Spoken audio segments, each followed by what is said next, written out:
all of your families, all of your nations. Okay? So choices. How do we make choices? And I will say to you that I am here as a representative of the commercial sector of medicine in Ukraine. Now that's a funny story. Okay. How does an American get a certificate to become a therapist in Ukraine? Well, you can talk to me on coffee break if you want about that one. That's a really interesting story.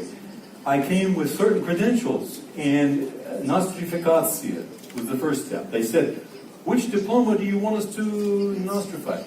Your chemical diploma from university, chemique, or your doctor from medical university? I said both. Because as training, as doctors, we are trained like this.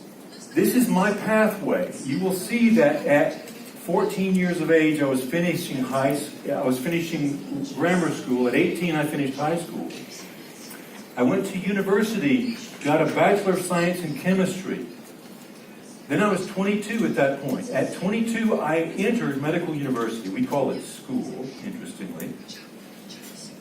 At 26, I finished with a degree of medical doctor. And then I began a 3-year residency to become an internal medicine specialist. Okay? So let's back up. Why would a guy like me with the training, stage, 35 years of medical practice, why would I come to Ukraine? Well, it's choices, right? We all make our choices. For me, it was about beliefs, my faith in God, what I think is important to invest our lives in. It's really my wife's fault. Let me tell you the story on that one. We adopted 5 of our 6 children. 3 of our children are from Russia. When she was doing trips to Belarus and Russia and this part of your world, I know you're not Russian. I know that very well. But as we came over here as Americans, we saw a whole new world, a whole new mentality. As we brought children back into our home who were desperate orphans, who needed care and love, we began to fall in love with your culture, your languages, your understanding of life. You are tougher and stronger than us in America.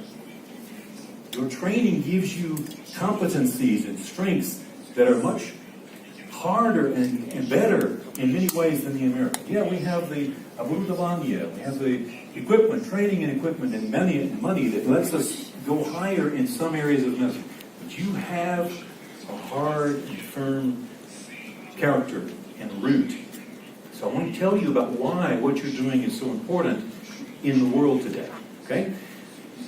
She came over here, she came back home from a trip to orphanages and doing humanitarian work, and she says, Jeff, we can't adopt them all, so we're just going to have to go over there. We're going to have to go live in that part of the world so we can help orphans there. And that's exactly what we did. We made a decision to sell everything in America, close down my medical practice, invest in a home here, come to live with you, to try to learn from you and to grow with you and to give you what we can from the West and to become a connection, okay?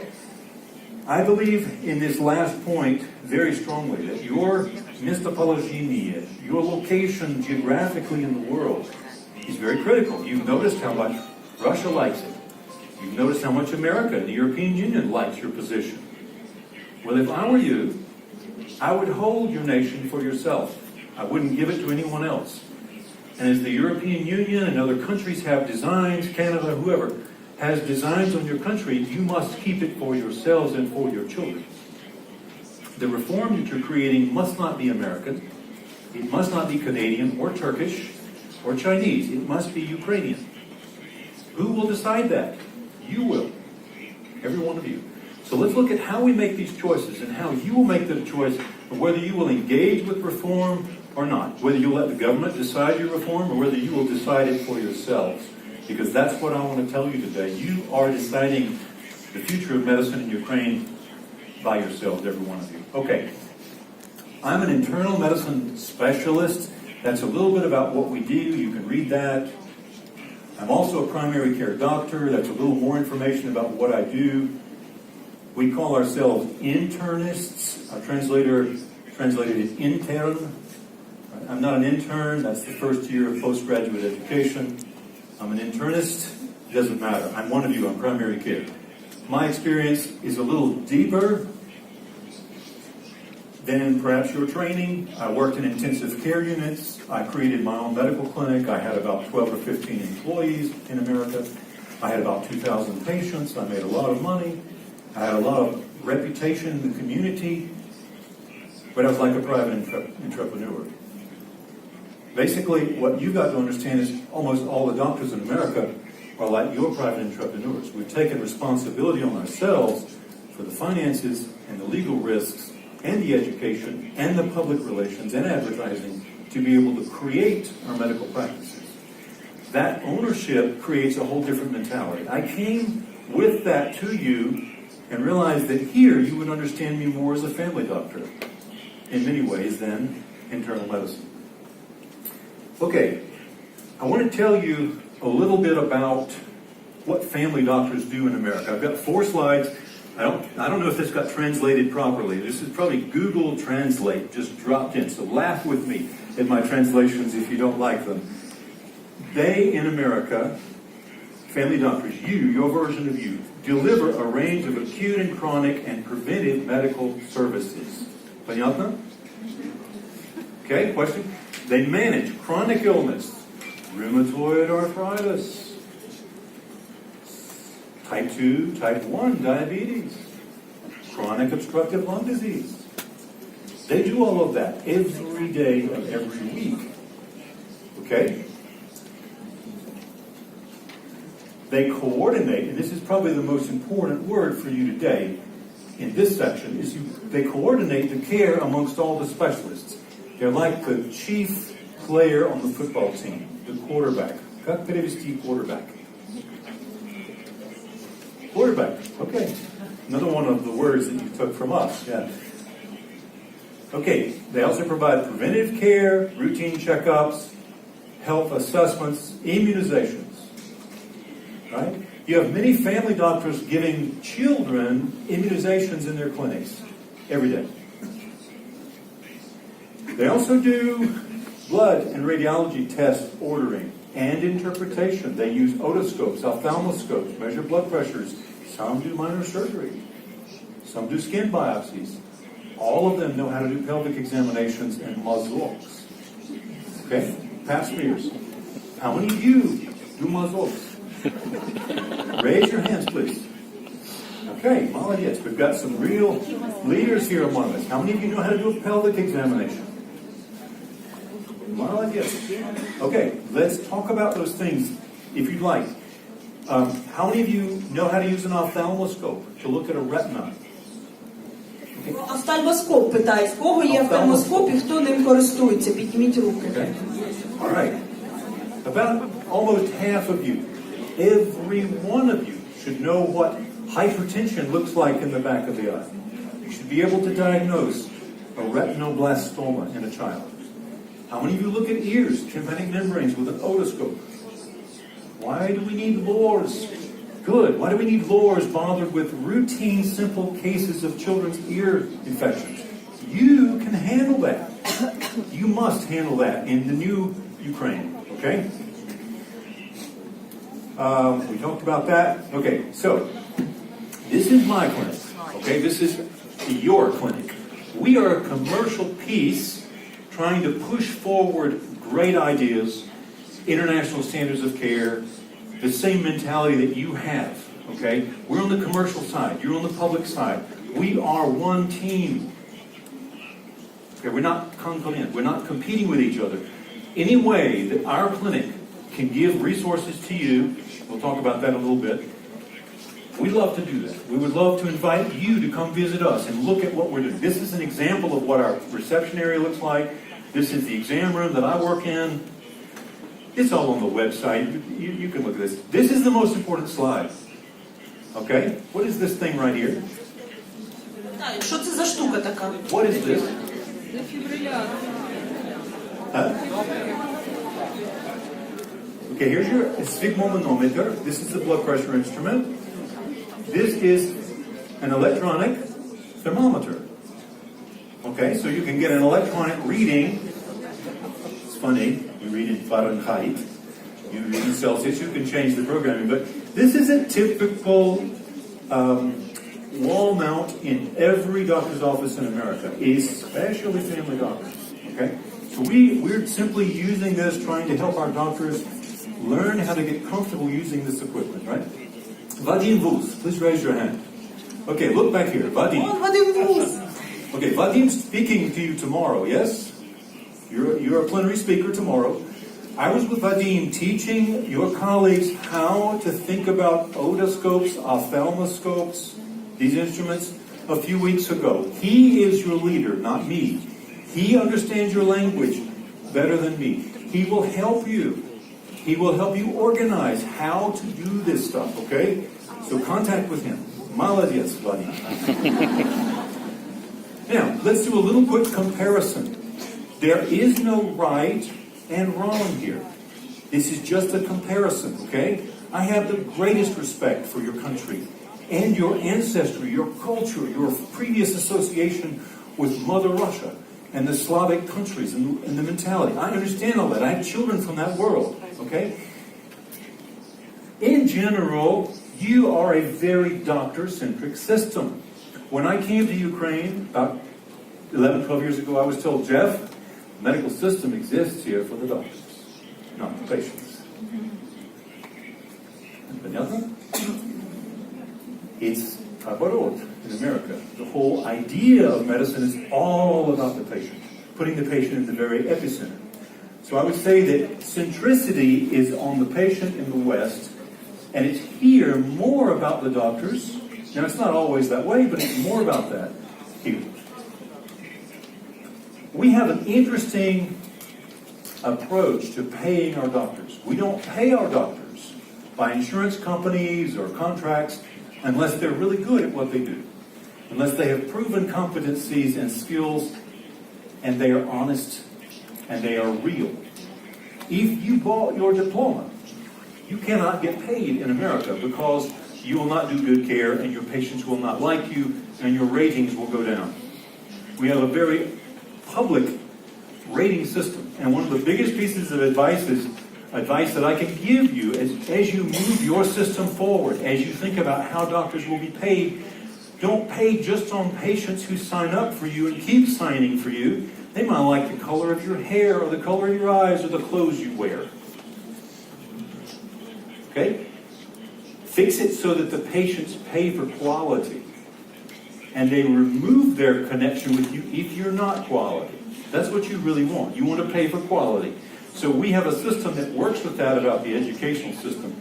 You have incredible, absolutely fantastic centers of excellence. You have lots of little islands which are in an ocean.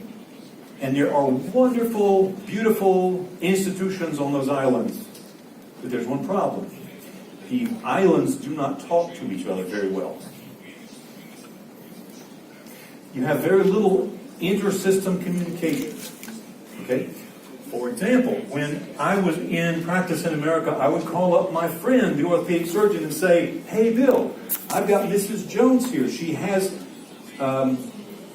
probably torn her anterior cruciate ligament. We've been trying to manage this with rest and non-steroid anti-inflammatory drugs for a couple of weeks, but I really think she's got a tear, and I think she's going to need arthroscopy. Could you see her next week? Bill says, hi, Jeff. How's the family? How are your dogs? I say, thanks, they're great. One of the Labradors chewed up my shoes last week. Okay? Sure, I'll see your patient. Send her over next Tuesday at 4 o'clock in the afternoon. So we had friendship, we had communication, collegiality, relationships. That's what I would love to see you develop in your country, right? That builds trust. And our colleague here is going to talk to you about trust, just like I'm going to talk to you about trust. Building trust is probably the most important thing that we do. You have a fragmented system. We've just talked about that. Ours is much more integrated. This will help you if you can get there. We have teamwork, and I just discussed that. Okay? I find it interesting. When I came to Ukraine, I heard stories about how the babushki had great medical ideas, and that there was this wonderful teas from the lipa tree. And there were these great homeopathic treatments from Western Ukraine. And patients would coordinate the advice of their grandparents and their babushki with that of 5 different specialists, and they would sit at home and look on the internet and decide what they would do.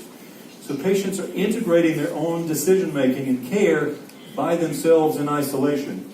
Doctors, that's our job, right? Okay, here's another difference between our countries. We spend a little more of our gross domestic product on health care than you do. This is data from 4 years ago. Now, I would like a volunteer. I've actually chosen my volunteer. Katya, maybe she stepped out for a minute. We're going to do a little demonstration. So I want any volunteer will do. Who would like to volunteer with me? Who would like to be my patient? Don't be shy.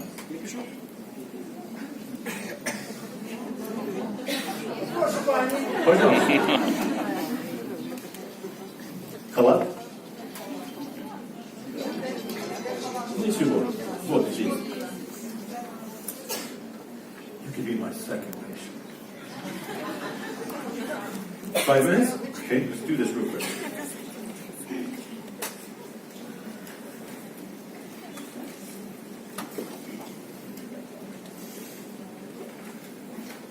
Oh, why are you here? What do you want? I'm busy. I'm ill. Why? I don't know. Well, it's probably your fault. Okay? Все? Спасибо. Швидкий прийом.